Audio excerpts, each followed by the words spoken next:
Capítulo 111. A creche Pokémon. Whitney conduziu Caim diretamente para fora do prédio. Lá fora, ela não parava de se desculpar com Caim, pois, apesar de ter prometido não contar nada, seu avô conseguia arrancar a informação dela. Caim acenou com a mão, indicando que não se importava muito. Ele estava preparado para essa situação desde o início. Além disso, graças à identidade falsa fornecida pela equipe Rocket, mesmo com a influência da família de Whitney dentro da aliança, eles não conseguiram descobrir nada. Isso demonstra o quão profundamente a equipe Rocket se infiltrou na aliança. Obter um manual de cuidados com Miltank também poderia ser considerado uma troca justa. Além disso, Cain realmente precisava de dinheiro, então, ao arriscar um acordo com Whitney, ele já estava preparado. Os herdeiros de famílias importantes muitas vezes não têm outra escolha. Cain recusou a oferta de Whitney de lhe dar alguns itens como compensação e voltou sozinho para o seu quarto. Até aquele momento, seus Pokémon ainda não tinham jantado. Seguindo sua rotina habitual, ele pediu a Gastly que verificasse se havia algum dispositivo de vigilância na sala. Embora a possibilidade fosse baixa, é sempre necessário manter um certo nível de cautela. Apareçam Slowpoke, Mukrow, Miltank. Após confirmar que não havia vigilância, Cain chamou seus Pokémon. Em seguida, ele preparou o jantar, tirando a comida embalada. Seus Pokémon famintos não hesitaram em começar a devorar a comida assim que Caim deu permissão.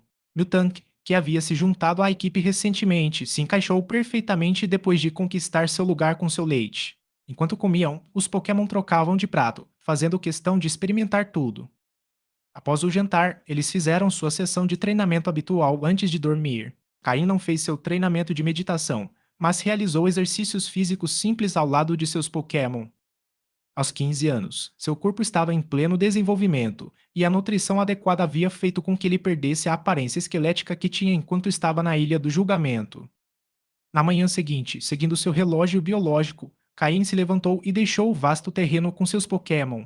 Ele não se despediu de Whitney, embora já tivessem trocado informações de contato anteriormente. É provável que Caim não retorne àquele lugar por um bom tempo. Embora ele não tenha mostrado Miltank aos seus colegas, depois de interagir com a Miltank de Whitney, sua personalidade tímida melhorou um pouco. Com a comunicação e o apoio dos outros Pokémon, ela não curava mais ao tentar interagir. Uma hora depois, Caim chegou à extremidade sul de Goldenwood City, parando em frente a uma creche Pokémon famosa em toda a região de Johto. Ele vestia roupas simples de treinador e estava acompanhado por um Slowpoke rosa. Não havia muita gente por perto, mas alguns treinadores carregavam Pokémon recém-nascidos ou ovos de Pokémon. Também havia pais com seus filhos passeando pela creche. Caim, o jovem que acabara de chegar, nunca estivera num lugar como aquele em sua vida anterior. Era a primeira vez que visitava uma creche Pokémon profissional. Ao entrar, ele percebeu que estava acontecendo uma aula pública. Uma jovem, de cerca de 20 anos e usando óculos de grau grosso, explicava fluentemente os princípios básicos dos cuidados com Pokémon. Alguns termos técnicos que poderiam ser difíceis de entender foram transformados em expressões simples e claras quando saíram de sua boca, fazendo com que os ouvintes a sentissem em sinal de compreensão. A chegada de Caim não causou nenhuma comoção. Ele viu algumas pessoas anotando o que a jovem estava dizendo. Na verdade, o conteúdo da aula era muito básico, quase obrigatório para qualquer treinador iniciante. Mas isso era ideal, já que o público era composto por jovens que tinham acabado de receber seu primeiro Pokémon ou que ainda não eram treinadores. Muito bem, por hoje é só. Lembrem-se de cuidar bem dos seus Pokémon. Se tiverem um ovo de Pokémon, o ideal é mantê-lo em uma incubadora para garantir um nascimento mais saudável. Com essas palavras, a aula chegou ao fim. Caim não se aproximou imediatamente, pois a jovem estava cercada por muitas pessoas que faziam perguntas básicas. No mundo Pokémon, muitos treinadores novatos, especialmente aqueles que não pertencem a famílias da Aliança, muitas vezes não possuem um conhecimento sólido sobre Pokémon.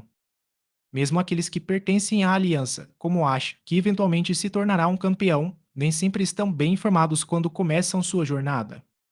Nem todos os treinadores têm acesso a uma Pokédex durante suas viagens, por isso essas aulas públicas são muito populares entre os treinadores iniciantes. Finalmente, após meia hora, a multidão ao redor da jovem se dispersou, permitindo que Caim se aproximasse. Olá, você tem alguma pergunta? A jovem ajeitou os óculos ao ver Caim se aproximando.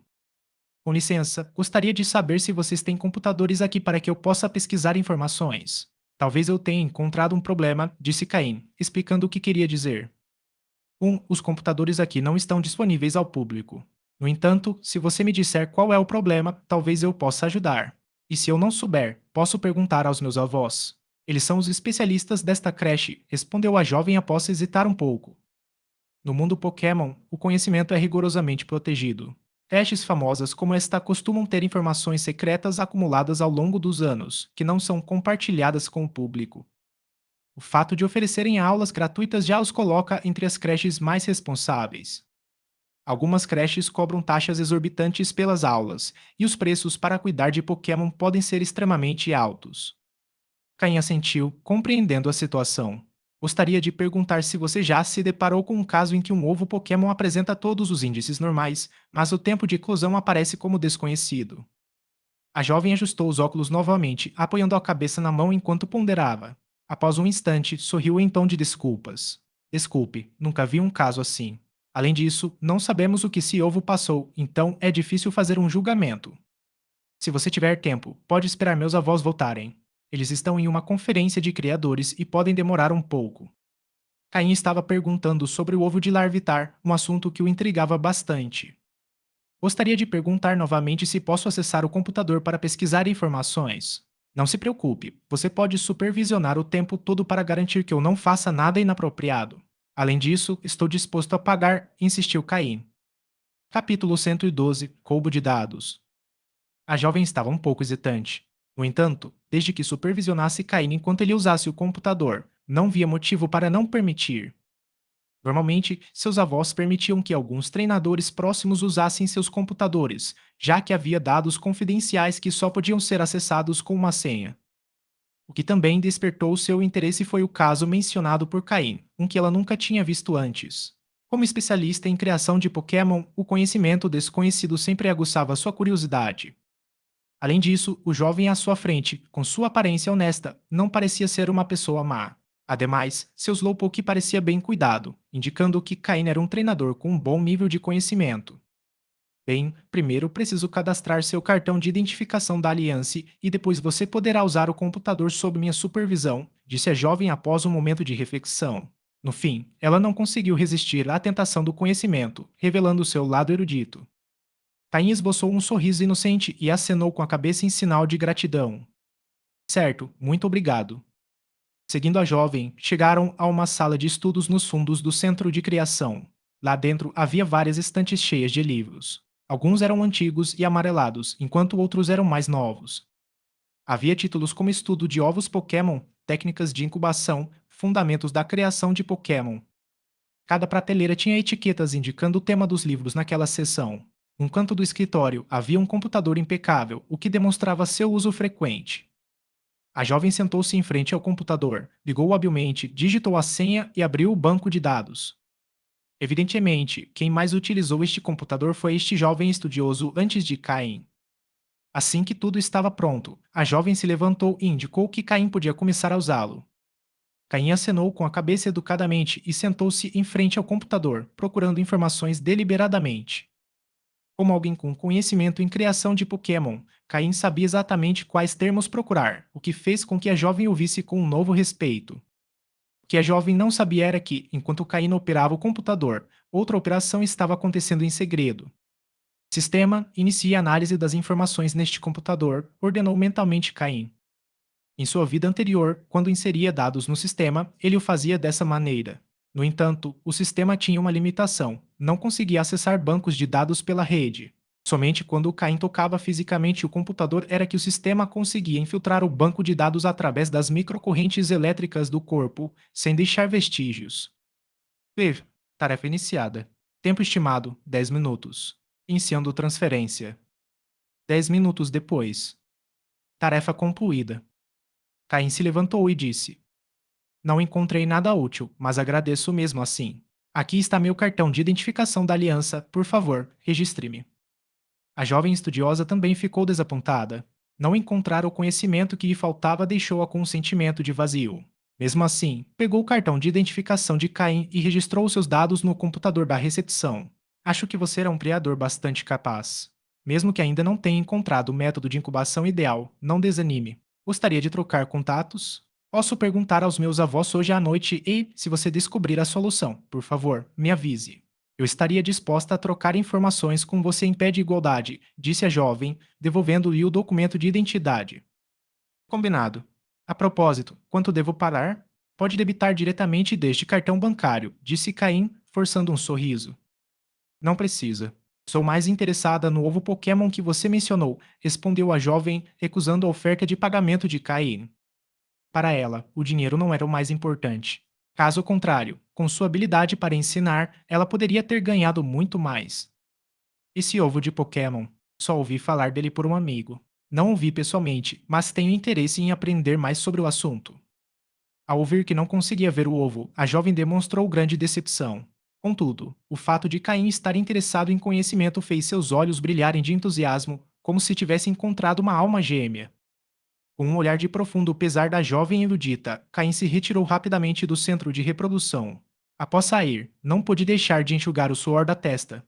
Conversar com aqueles estudiosos era tão exaustivo quanto uma prova difícil. Quanto mais tentava, mais entusiasmados eles ficavam, e por fim, Caim teve que inventar uma desculpa para escapar. Ao sair, a jovem lembrou-lhe que avisasse caso encontrasse a resposta. Contudo, apesar de tudo, Caim havia alcançado seu objetivo. Ele havia obtido os dados do banco de dados desse centro de criação. Felizmente, os avós especialistas não estavam presentes, caso contrário, com a experiência deles, não teria sido tão fácil. Sistema, compare o banco de dados e encontre uma solução para o ovo de Larvitar, ordenou Caína após sair do centro de reprodução. Ver. Tarefa iniciada. Iniciando análise. Tempo estimado, 3 dias. Restante, 2 dias, 23 horas, 59 minutos e 30 segundos. O sistema só conseguia comparar as informações do banco de dados e, em seguida, simular possíveis soluções.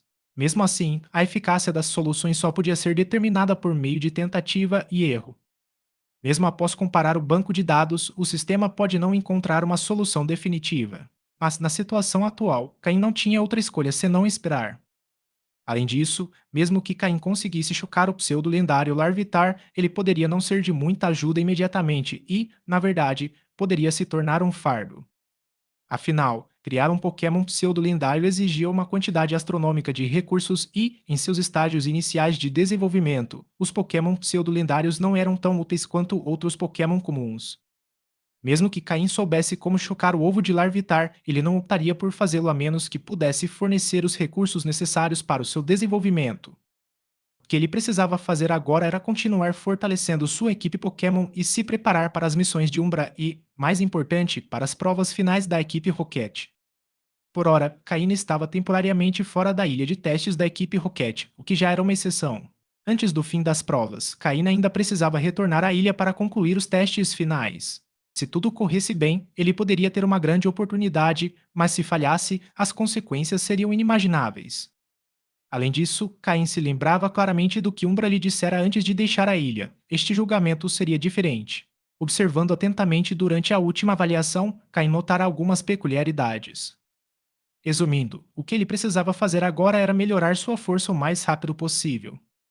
Capítulo 113. O cara de sorte. Ao meio-dia, exatamente às 12 horas, quando o Golden Road Game Corner acaba de abrir, uma multidão de jogadores e viciados em jogos de azar que estavam esperando entrar correndo assim que as portas se abrem. Apesar de a área de jogos gerar lucros enormes e sempre ter jogadores, os gerentes preferem fechar às 2 da manhã e só reabrir ao meio-dia do dia seguinte. Essa estratégia é uma forma de marketing de escassez. Se os jogadores pudessem jogar sem parar, seu desejo diminuiria ou eles gastariam todo o seu dinheiro de uma vez, o que poderia deixar o espaço de jogos vazio. Controlar os horários de abertura e fechamento garante um fluxo constante de pessoas, criando uma atmosfera de sempre lotado que atrai mais jogadores. O espaço de jogos, oficialmente registrado na liga, não pode aparentar estar disposto a fazer qualquer coisa por dinheiro, nem permitir que alguém jogue sem parar por dias, o que poderia levar a incidentes trágicos e afetar a reputação da liga. Tudo isso contribui para a imagem agitada do local. Assim que as portas se abrem, aqueles que estavam esperando, com evidente ansiedade, entram apressadamente. Dois jovens com aparência cansada, claramente sem terem dormido o suficiente, estão encostados no balcão de troca de prêmios, observando a multidão entrar, enquanto um deles boceja.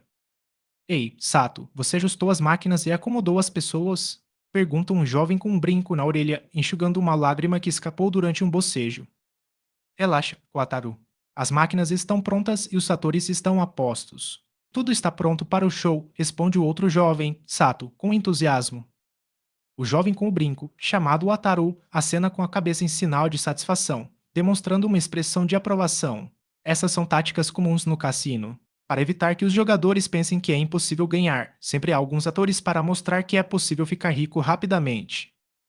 As probabilidades nas máquinas são controladas por técnicos, que podem ajustar a chance de ganhar o prêmio principal para, por exemplo, uma em 10.000 ou o segundo prêmio para uma em 5.000. Tudo depende da decisão dos gerentes.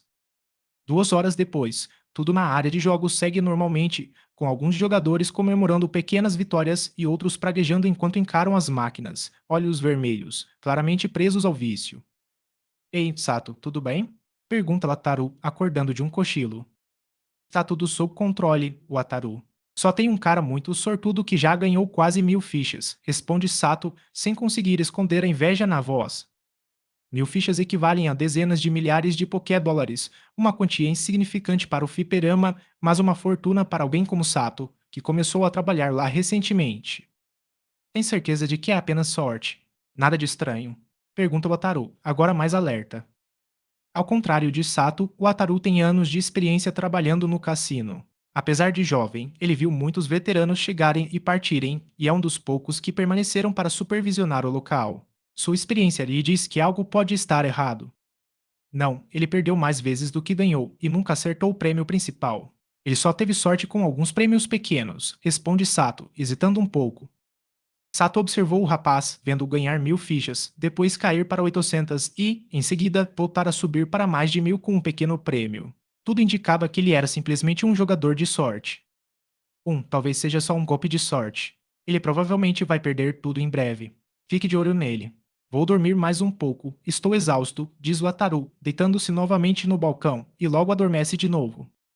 Sato, sentindo inveja da facilidade com que o Ataru consegue dormir, fica observando o local, desejando poder provar seu valor e conseguir uma promoção no futuro.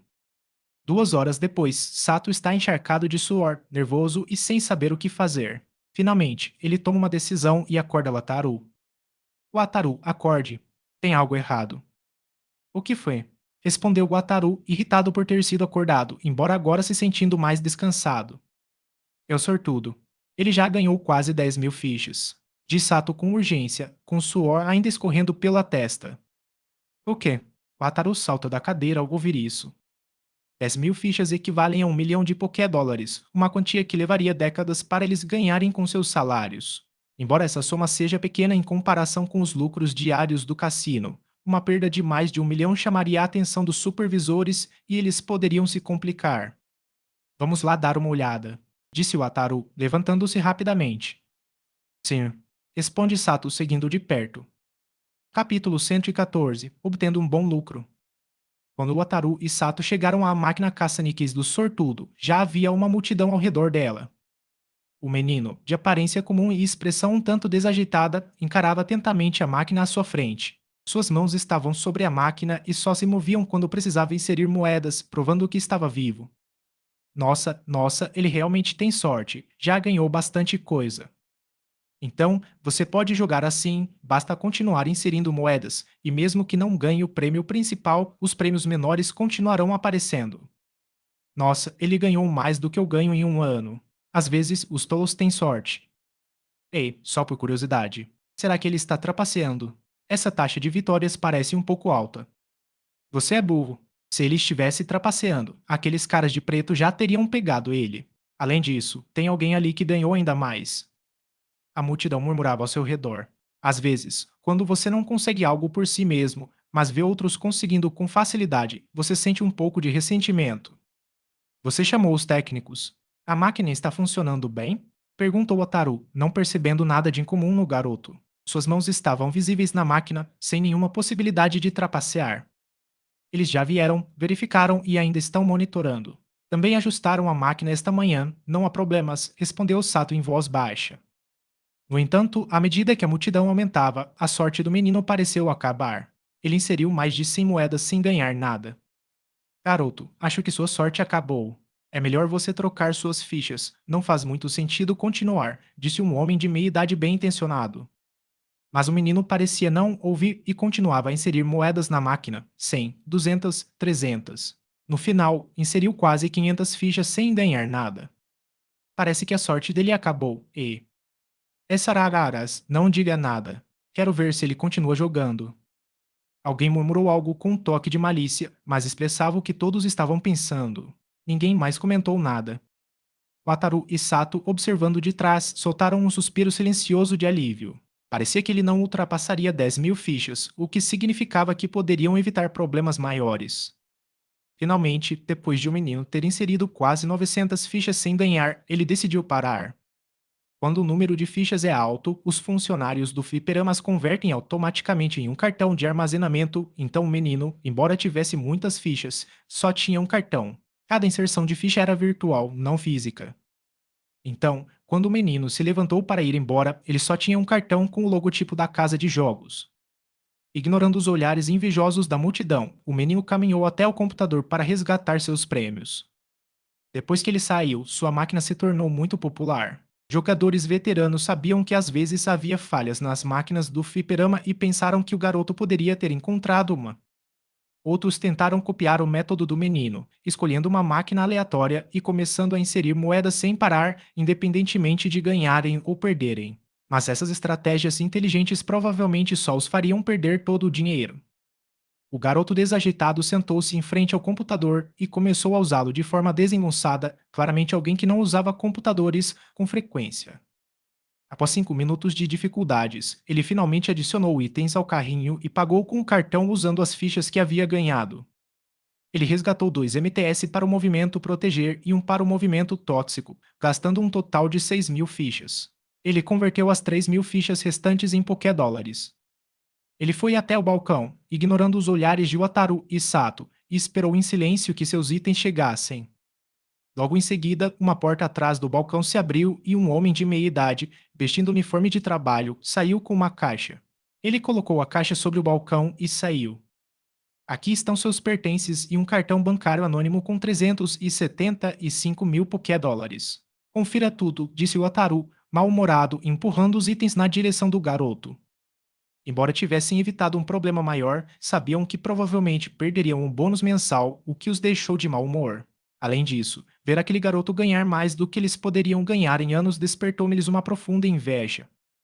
O garoto assentiu com a cabeça, pegou a caixa e saiu do canto dos jogos, ignorando os olhares dos outros, incluindo alguns jovens tatuados que murmuravam coisas enquanto observavam partir.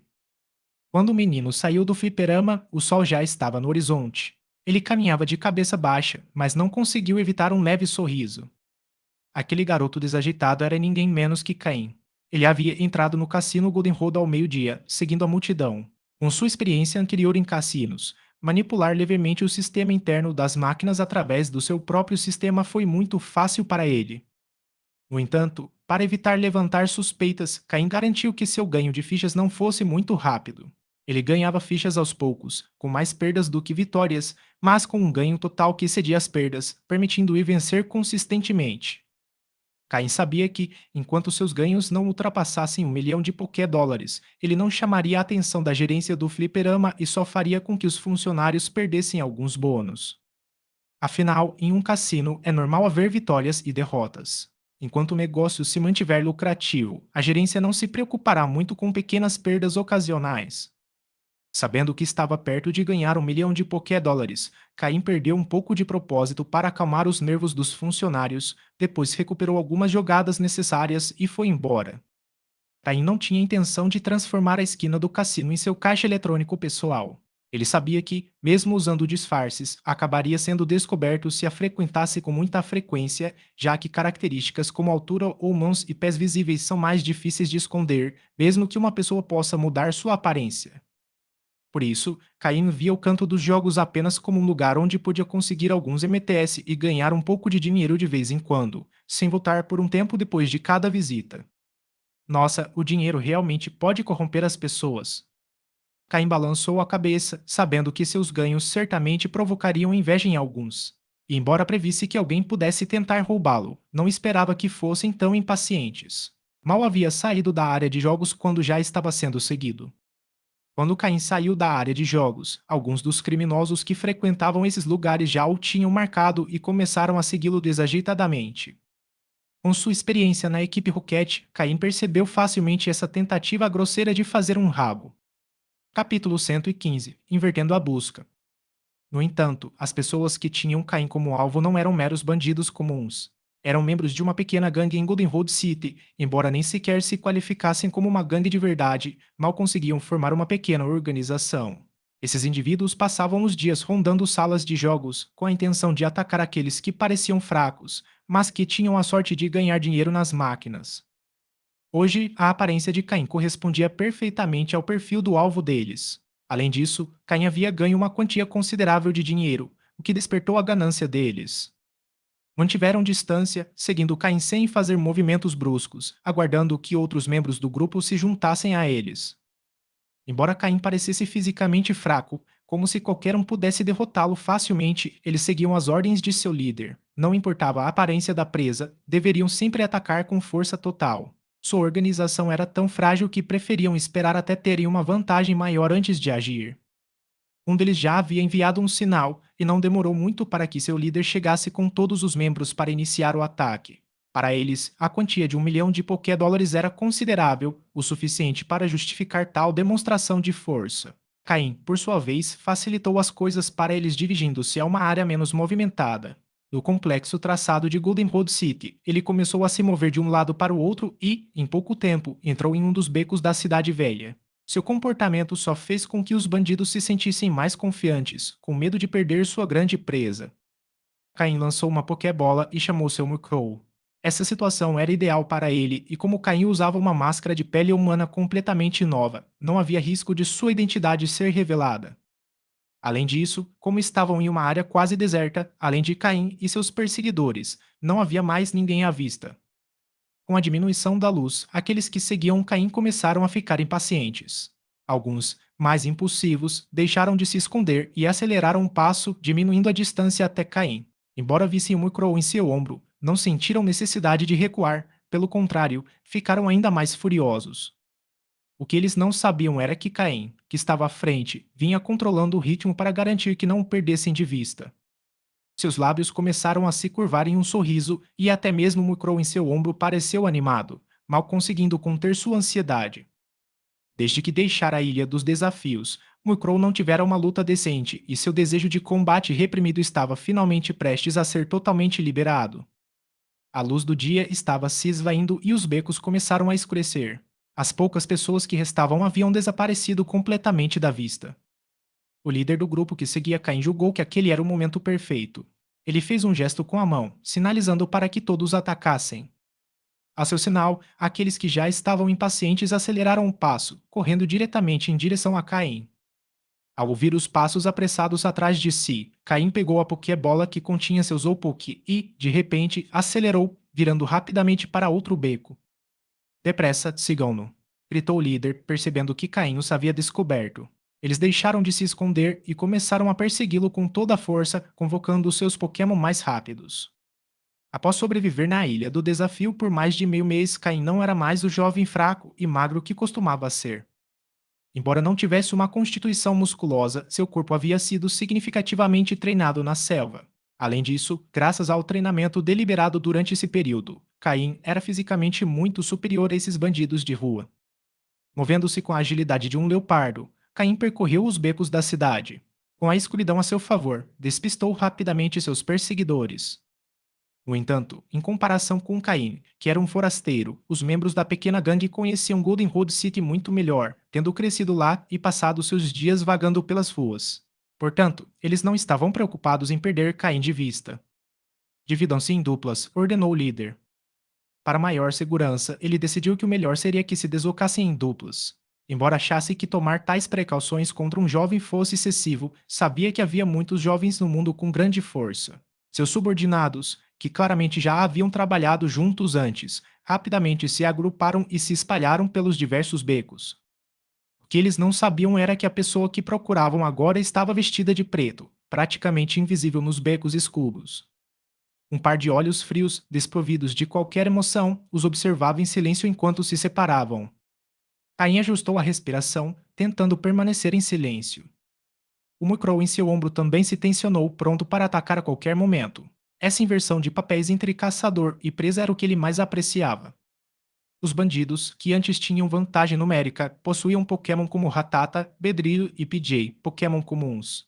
Embora individualmente não fossem poderosos, seus números representavam uma força considerável. Contudo, agora que estavam dispersos, nada poderia deter o ataque de Caim. Assim que sua respiração se estabilizou completamente, Caim saiu do beco. Murkrow, com sua excelente visão noturna, o guiou, permitindo que ele se movesse com facilidade.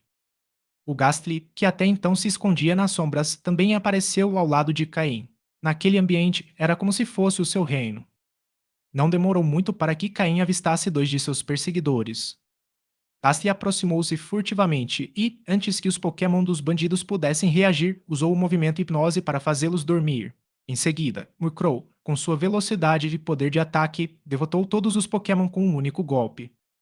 Eram apenas delinquentes de rua e seus Pokémon, obtidos ilicitamente, eram de baixa qualidade. Além disso, não haviam recebido treinamento adequado e, considerando a diferença de nível, não conseguiam resistir a nenhum dos ataques de Murkrow. Se você tentar me atacar, é melhor estar preparado para ser derrotado. Os dois bandidos dormiam profundamente sob o efeito da hipnose de Gastly. Caim, com a adaga que usara na ilha do desafio, aproximou-se. Seus olhos brilharam com um gélido lampejo enquanto ele tapava suas bocas com uma das mãos e cravava a adaga em suas gargantas. Como de costume, limpou o sangue da adaga nas roupas dos bandidos antes de recolher seus pertences. Embora não houvesse nada de grande importância, era melhor do que nada. Quanto aos seus Pokémon, Caim não viu valor neles, então Murkrow não hesitou e os derrotou a todos. Após lidar com os dois, Caim, junto com Murkrow e Gastly, desapareceu na escuridão mais uma vez. A caçada continuou. Capítulo 116 Massacre completo. O antigo distrito era bastante grande e eles estavam consideravelmente espalhados. O cheiro de sangue dos dois que Caim havia matado não impregnava toda a área, então ele não estava preocupado em ser descoberto. Aproveitando-se da visão noturna de Murkrow e da habilidade de Gastly de se mover pelas sombras, Caim logo encontrou outro par. Antes que pudessem reagir, ele os eliminou facilmente da mesma maneira. 4. Com base nas minhas observações anteriores, devem restar 9, murmurou Caim enquanto desaparecia na escuridão. 6. Feito. Caim contou silenciosamente as vítimas. Originalmente eram 13 e agora restavam apenas 5. Foi então que o leve cheiro de sangue começou a se espalhar pelos becos, e o grupo finalmente percebeu que algo estava errado. Por meio de vários sinais, o líder dos 5 restantes reuniu todos. No entanto, não havia nenhum vestígio da arrogância e ferocidade que haviam demonstrado antes. As únicas expressões em seus rostos eram de preocupação e medo. O único que se manteve um pouco calmo foi o líder. Ele já fora um membro insignificante de uma grande gangue em Goldenrod City, mas, após fracassar em uma luta pelo poder, mal sobreviveu e reuniu um grupo de marginais de rua para garantir sua sobrevivência. Mas, apesar de tudo, ele era o único entre eles que tinha visto o mundo. Ele sabia que existiam alguns prodígios neste mundo, pessoas que, apesar da pouca idade, possuíam uma força formidável. Por isso, sempre agia com extrema cautela, com medo de provocar a pessoa errada. Foi precisamente essa cautela que permitiu sobreviver em uma cidade grande como Goldenrod City. No entanto, desta vez, parecia que ele realmente havia se deparado com um obstáculo intransponível. Chefe, o que fazemos? Parece que mordemos mais do que podemos mastigar desta vez, disse o membro mais covarde do grupo, tremendo de medo. O rosto do líder estava sombrio e carrancudo. Apesar de sua extrema cautela, ele havia cometido um erro grave. Olhando para seus 4 companheiros, que o encaravam pálidos e amedrontados, sabendo que ele era sua única esperança, o líder cerrou os dentes e praguejou: droga. O que tiver que acontecer, acontecerá. O que há para temer? Nós 5 vamos sair do antigo distrito. Se chegarmos a uma área movimentada, ele não se atreverá a fazer nenhum movimento. O ódio em seu coração o impelia a confrontar Caim, mas seu raciocínio lhe dizia que, com o poder deles comparado ao de Caim, não havia chance. Sobreviver era mais importante. Retiro. Mas a retirada também dependia de Caim permitir ou não. Com poucos inimigos restantes, Caim, guiado por Murkrow e Gassi, encontrou o último grupo de 5. Escondido na escuridão, Caim ouviu a conversa deles, um sorriso frio se formando em seu rosto. Eles vieram me procurar. Agora, não será tão fácil escapar. Uma vez que alguém se torna meu inimigo, a morte é o melhor destino que lhe resta. Caim o seguiu a uma distância segura. Agora eles estavam em alerta máximo, e não era o momento certo para atacar. Somente quando baixassem a guarda seria a hora de lançar um ataque mortal.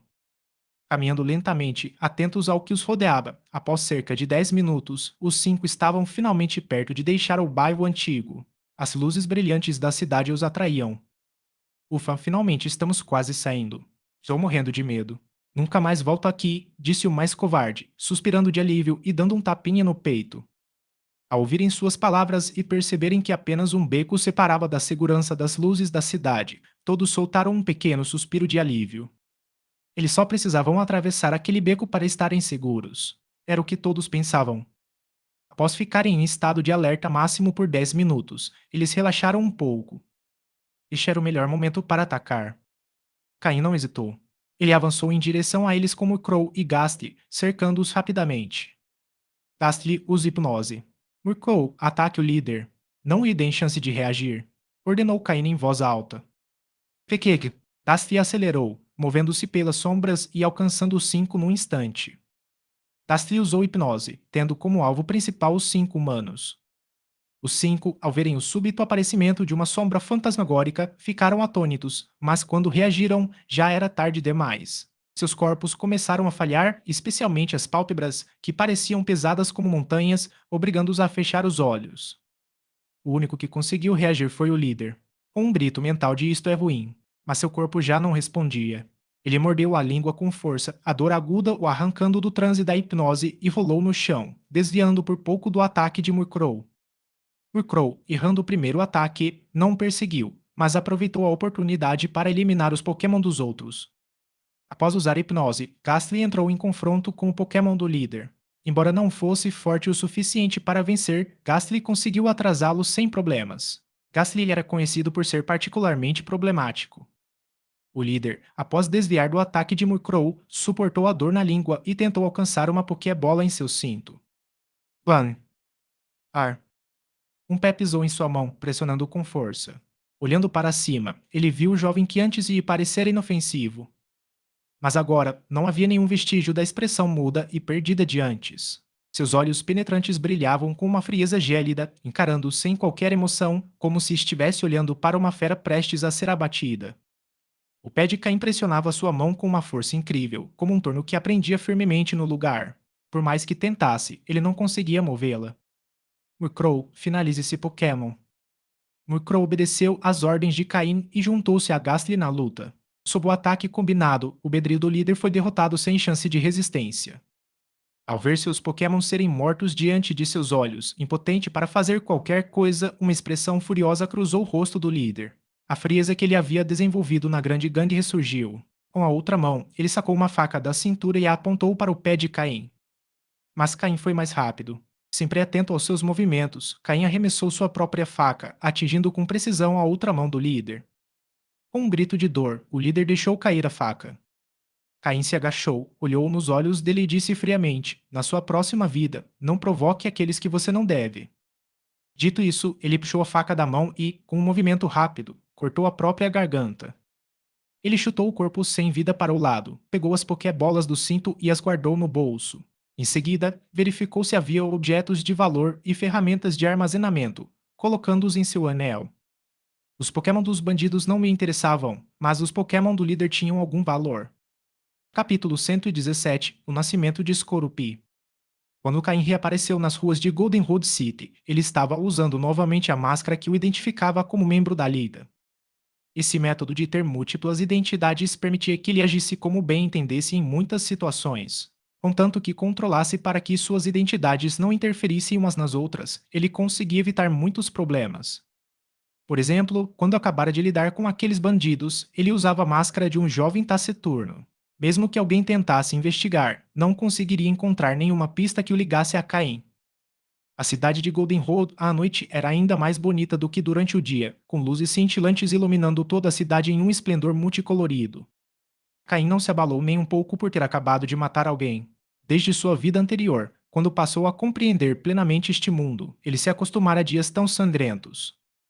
Astutamente, ele encontrou o mercado negro de Goldenrod Seek e vendeu os Pokémon recém-capturados, juntamente com suas Pokébolas, a um comerciante Pokémon local. No total, ele ganhou 80 mil Pokédólares. É provável que o Bedrill derrotado por Murkrow e Gastly fosse o Pokémon principal daquela pessoa, então os outros Pokémon juntos foram vendidos por apenas 80 mil. Quanto ao motivo de ele não ter trocado o Pokémon na Guilda dos Caçadores, foi porque a guilda segue a lei da natureza e não aceita Pokémon domesticados. Dessa vez, ele não ficou muito tempo no mercado negro nem causou muita confusão. Depois de vender os Pokémon, usou o dinheiro para comprar uma grande quantidade de suprimentos, incluindo vários antídotos e poções de cura suficientes. Quando ele saiu do mercado negro, a lua já estava alta no céu e as ruas estavam quase desertas. Caim encontrou um hotel luxuoso nas proximidades e pagou 3 mil Pokédólares para alugar uma suíte de luxo. Afinal, aquele dinheiro tinha sido obtido à força, então ele não se importou em gastá-lo. Seguindo o número do quarto do hotel, ele encontrou o seu quarto. Não era chamada de suíte de luxo à toa, o quarto era muito espaçoso, permitindo até mesmo treinamentos físicos mais complexos para Pokémon. O jantar já estava providenciado antes de ele ir ao mercado negro. Não se pode negar que Caim e Murkrow são bastante parecidos. Logo após lidarem com alguns bandidos, foram comer, e a comida estava ainda mais gostosa.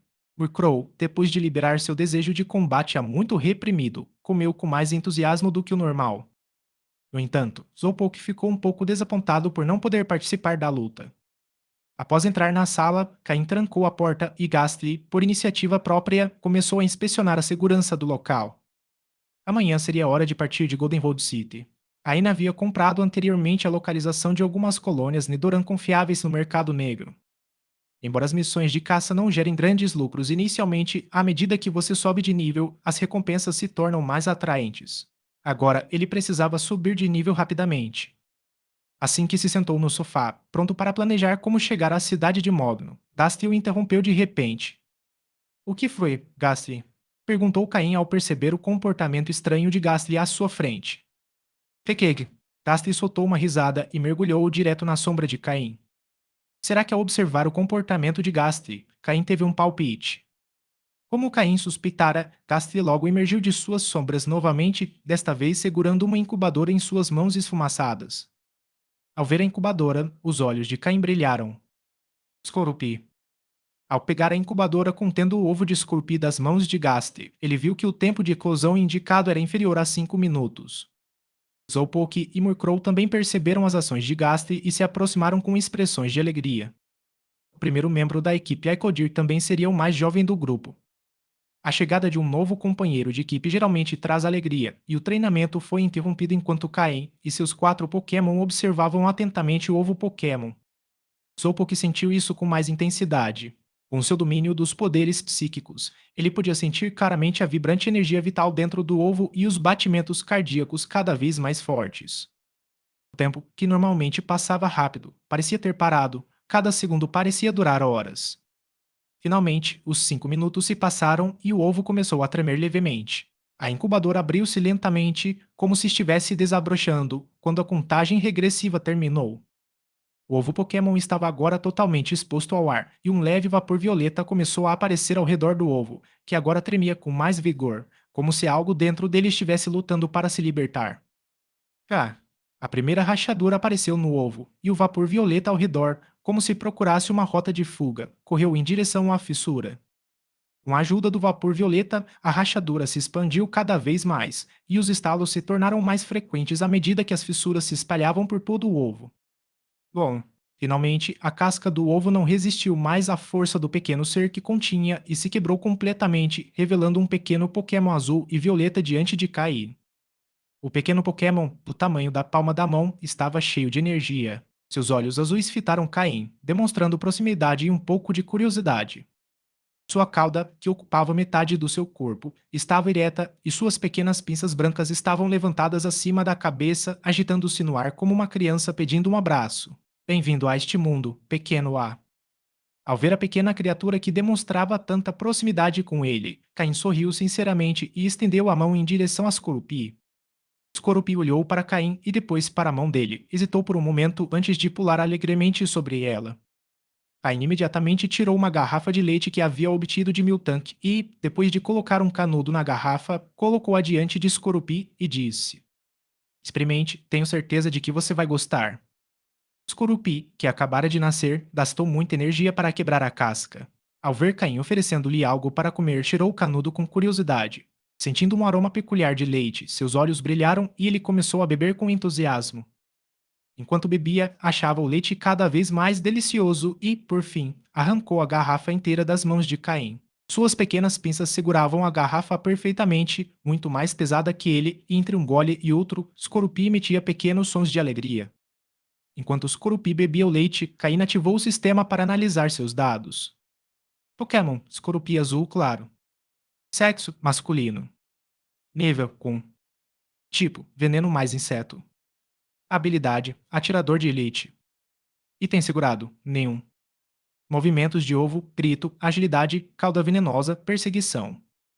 Movimentos básicos, mordida, ferrão venenoso, olhar malicioso. Movimentos aprendidos, nenhum. Movimentos TM, nenhum. Os olhos de Caim brilharam imediatamente. Ele não esperava que Skorupi tivesse a habilidade de atirador de elite. Embora todas as habilidades de Skorupi tivessem boas possibilidades de desenvolvimento, Caim sempre preferira a habilidade de atirador de elite.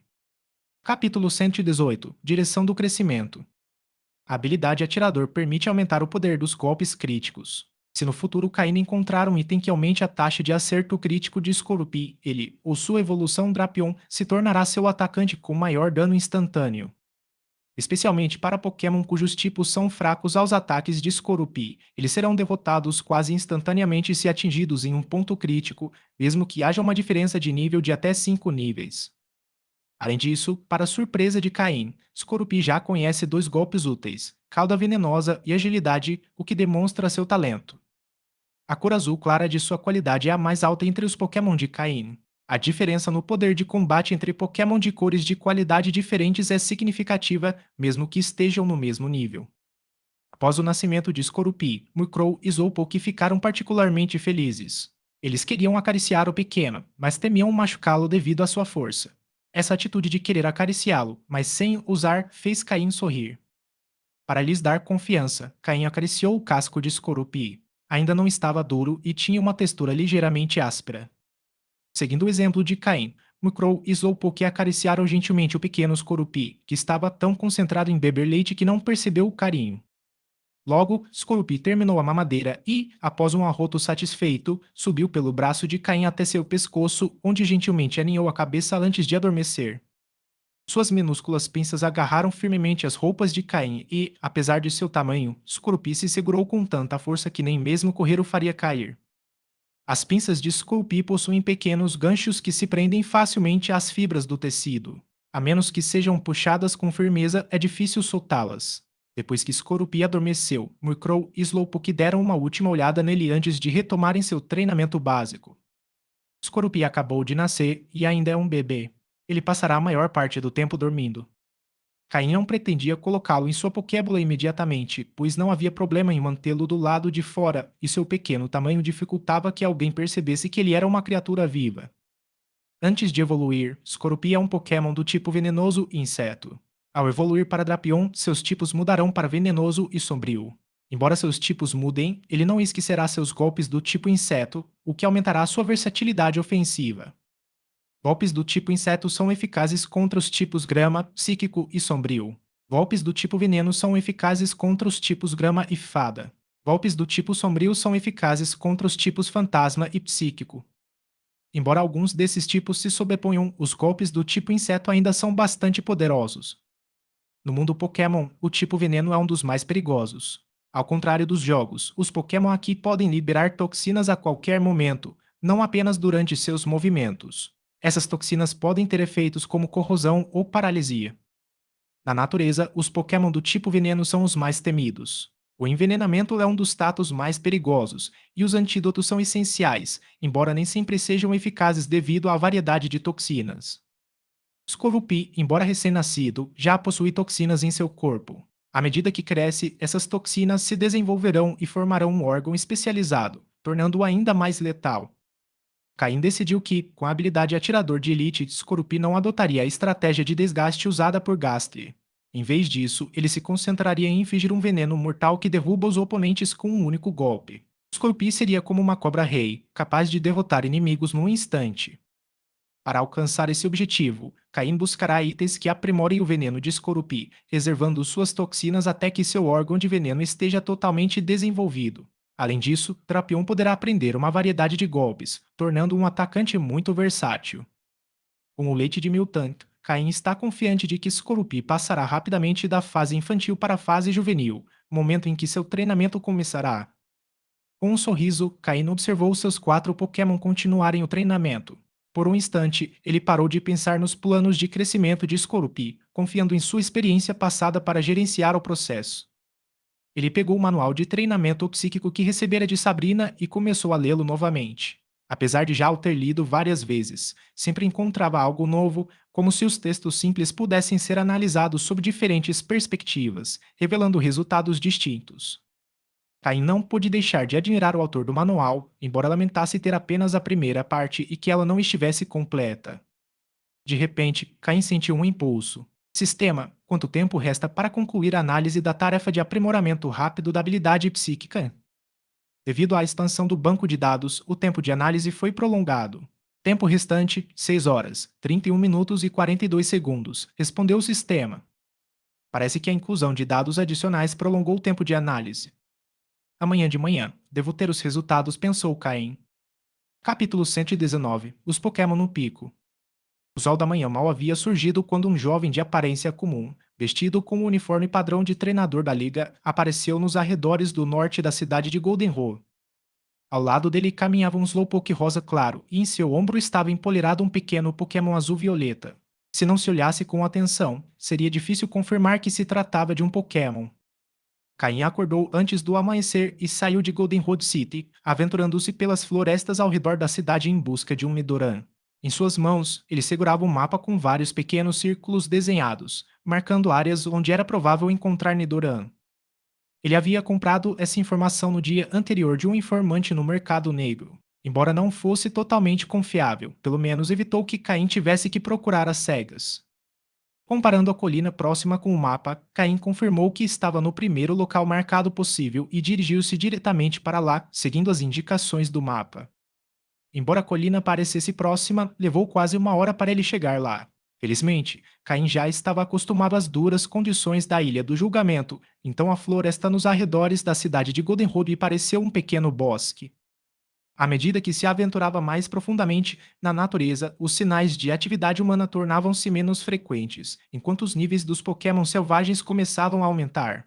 No entanto, todos estavam dentro do alcance das habilidades de Slowpoke. Deve estar por aqui. Não sei se haverá algum, mas saia agora, Murkrow, e procure por vestígios de Nidoran.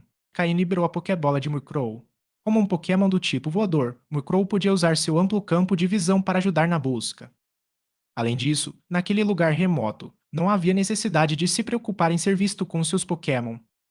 Cal. Murkrow voou para fora e, com um leve bater de asas, tornou-se uma sombra negra que desapareceu no céu. Enquanto observava Murkrow desaparecer na distância, Caim mergulhou em profunda reflexão. Naquela manhã, o sistema havia terminado de analisar a tarefa e, para surpresa de Caim, o banco de dados do sistema realmente continha métodos para aumentar rapidamente a energia psíquica, ou seja, o nível de habilidades psíquicas. No entanto, ao ver os nomes estranhos dos itens necessários, Caim começou a se perguntar se realmente havia vivido outra vida. Ele não tinha ouvido falar de nenhum dos nomes, exceto uma ferramenta chamada Pérola da Meditação, que supostamente poderia aumentar a velocidade e a eficiência da meditação psíquica. No entanto, a autenticidade dessa ferramenta ainda precisava ser verificada, ou mesmo se ela realmente existia. O banco de dados do sistema apenas armazenava dados e não descartava itens com base na viabilidade ou eficácia.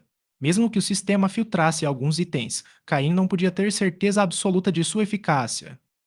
Talvez nesta vida ele não estivesse destinado a se tornar um médium avançado. Se ele nunca tivesse despertado suas habilidades psíquicas, Caim provavelmente não se sentiria tão insatisfeito. Mas agora que havia despertado esse poder raro, não conseguia evitar a frustração por permanecer em um nível iniciante. Cada vez que pensava nisso, uma sensação de descontentamento o invadia. Isso é da natureza humana. Se um objeto nunca teve qualquer ligação com você, por mais valioso que seja, você sentiria apenas um leve desejo por ele. Mas quando você descobre que tem a chance de obtê-lo, esse desejo cresce. Você fica pensando: e se fosse meu? E se eu pudesse tê-lo? Caim foi flagrado nesse estado. Isso não tinha nada a ver com experiência, mas simplesmente com a natureza humana. Após uma breve pausa, Caim continuou caminhando em direção à colina com Slowpoke. Embora Murkrow ainda não tivesse retornado, isso não impediu Caim de explorar a área.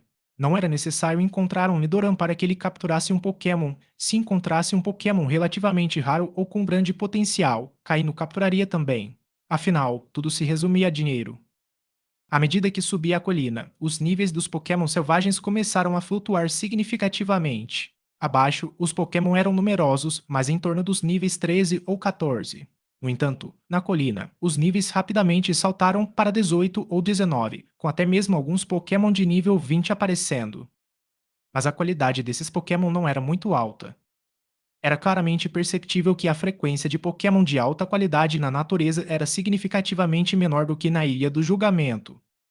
Embora os níveis dos Pokémon selvagens tivessem aumentado, isso não impediu Slowpoke de derrotá-los. Nesse momento, Caim também fez com que Gastly se juntasse às batalhas.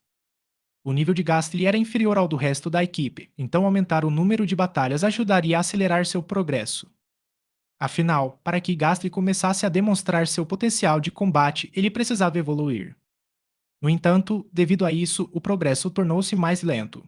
À medida que subiam a encosta, Murkrow finalmente retornou. Empoleirado no outro ombro de Caim, Murkrow balançou a cabeça, indicando que não havia encontrado nenhum vestígio de Nidoran. Está tudo bem, vamos considerar isso como treinamento. Caim pegou um Pokébook avançado para Murkrow e o deu a ele para recuperar sua energia. Embora Murkrow não tivesse encontrado Nidoran, isso não significava que definitivamente não houvesse nenhum. Murkrow apenas deu uma olhada do céu, então Pokémon escondidos em cavernas ou em meio à vegetação densa poderiam ter passado despercebidos. Depois disso, o ritmo de Caim acelerou. Com Murkrow se juntando às batalhas, sua coordenação com o Slowpoke era tão habilidosa que nenhum Pokémon conseguia resistir ao ataque combinado dos dois. Gastly ocasionalmente também lançava golpes de suporte para treinamento. A distribuição de Pokémon na colina não era tão clara quanto na Ilha do Julgamento. Várias espécies de Pokémon viviam misturadas, e a competição por recursos não era tão acirrada. Talvez por isso, os Pokémon selvagens aqui não fossem tão fortes em combate. Sempre travesso, Gastly chegou a provocar alguns Pokémon de aparência feroz, mas recuou ao se ver em desvantagem numérica, retornando em seguida com seus dois companheiros para se vingar.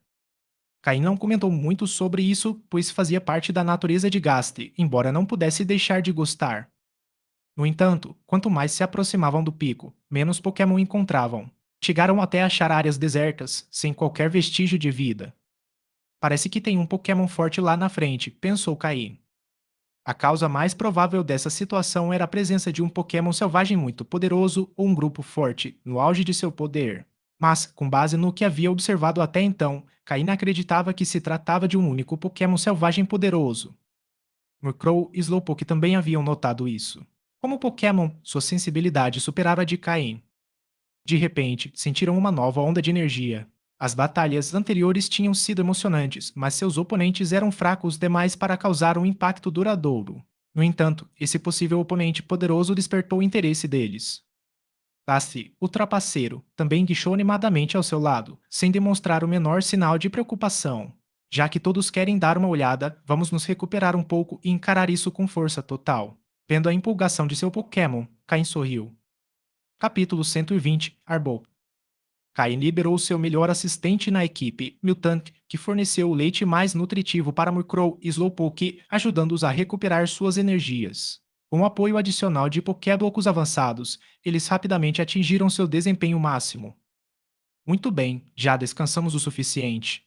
Vamos enfrentar o rei deste lugar, disse Caim, sorrindo enquanto tirava a poeira das calças.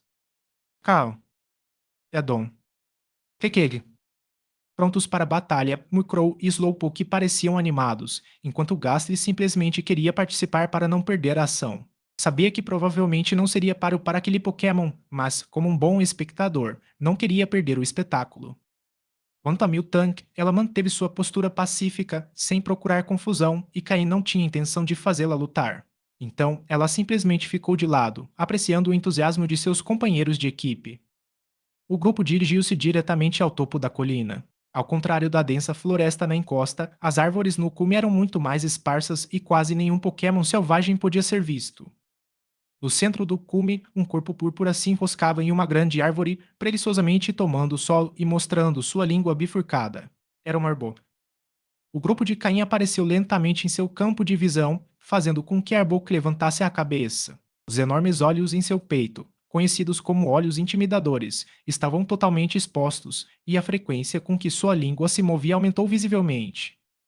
Seus olhos estreitos de serpente estavam cheios de frieza, e enquanto observava Caim, chegaram a brilhar com um toque de fome. Arbok reinava absoluto naquele lugar há muito tempo, e poucos Pokémon ousavam desafiá-lo. Hoje, porém, parecia que sua refeição havia chegado diretamente até ele.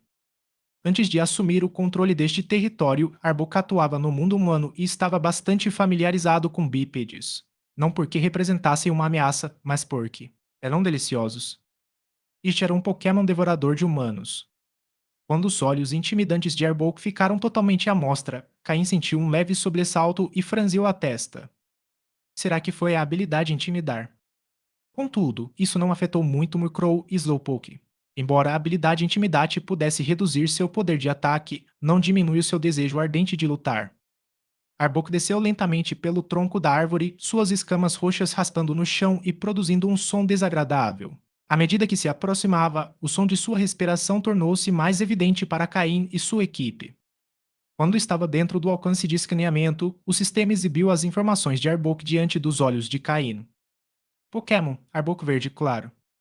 Sexo, masculino. Nível, 23. Tipo, veneno. Habilidade, intimidar. Item segurado, nenhum. Movimentos de ovo, presa venenosa, cauda venenosa. Movimentos básicos, triturar, presa de gelo, presa trovejante, presa de fogo, enrolar, olhar malicioso, ferrão venenoso, mordida, olhar furioso, grito, ácido. Movimentos aprendidos, ácido gástrico, amarrar, agarrar. Movimentos TM, nenhum. Ao ver os dados desse Arbok, os olhos de Caim brilharam levemente. Um Arbok de qualidade verde clara. No entanto, ele não estava interessado em capturá-lo. O olhar faminto que Arbok lhe dirigiu deixou claro que aquele Pokémon já havia devorado humanos antes, provavelmente mais de uma vez. Caim não queria uma bomba relógio como essa em sua equipe. Embora não tivesse problemas em eliminar um humano, sendo ele próprio humano, tinha uma forte aversão à ideia de um Pokémon devorando pessoas. Além disso, a atitude arrogante daquele Arbok sugeria que ele governava aquele lugar há bastante tempo, o que significava que seria extremamente difícil capturá-lo. Caim não estava disposto a perder tempo com algo que não valesse a pena. O que interessava era que um Pokémon de boa qualidade e com um forte instinto selvagem pudesse atrair muito interesse na guilda dos caçadores. Então você é mesmo o rei deste lugar. Muito bem, Murkrow, Slowpoke, vamos lá. 2 contra 1. Nem Murkrow nem Slowpoke reclamaram. Na natureza, ninguém luta um contra um. Essa é uma ideia que só existe dentro da Liga Pokémon. Se você consegue derrotar um oponente com toda a sua força sem sofrer nenhum dano, por que usar a mesma força e acabar ferido, mesmo que vença? É simplesmente um pensamento irracional. A sobrevivência do mais apto inclui ter aliados como forma de força. Caso contrário, por que tantas espécies de Pokémon formariam colônias para conquistar recursos? É a vantagem dos números. Arbok não se surpreendeu. Encarando Murkrow, Slowpoke avançou em direção a eles. Em termos de tipos, Slowpoke tinha uma ligeira vantagem com seus golpes psíquicos e os usava com habilidade. Slowpoke, use confusão. Murkrow, use vento de cauda e depois ataque de asa. Ordenou Cain. Uma poderosa onda psíquica emanou de Slowpoke, distorcendo ligeiramente o espaço quando a energia atingiu a cabeça de Arbok. Char. Arbok sentiu uma dor aguda na cabeça e interrompeu o seu avanço por um instante. Nesse instante, Murkrow, impulsionado por Tailwind, chegou rapidamente e atacou a cabeça de Arbok com uma asa brilhante. Banner. O impacto lançou Arbok 3 metros para trás. A cabeça de uma cobra era sua parte mais dura, então, embora o ataque de Murkrow a tenha ferido, também tirou Arbok da confusão causada pelo movimento confusão de Slowpoke. A boca de Arbok abriu-se subitamente, expelindo um hálito fétido enquanto disparava várias agulhas venenosas em direção a Murkrow. Imediatamente depois, seu corpo atingiu o chão e avançou como uma flecha em direção às agulhas. O ataque de Arbok era poderoso, especialmente em combate corpo a corpo. Uma vez que se enrolava em torno de sua presa, a pressão de seus músculos era suficiente para esmagar quase qualquer Pokémon. Murkrow, esquive e use Pulso Sombrio. Slowpoke pare-o com confusão e depois use Calma Mental. A confusão de Slowpoke atingiu Arbok mais uma vez, retardando seu avanço. Murkrow desviou das agulhas venenosas e rapidamente reuniu energia sombria, lançando um pulso sombrio em direção a Arbok. Gastly, participe você também. Use Sombra Noturna, disse Caim, dirigindo-se a Gastly, que já estava ansioso para entrar na brincadeira. O golpe Sombra Noturna, do tipo fantasma, é eficaz independentemente da diferença de níveis, já que seus efeitos não são reduzidos tanto quanto os de outros golpes. Kekeke. Gastly riu com entusiasmo e juntou-se à batalha para apoiar seus companheiros de equipe.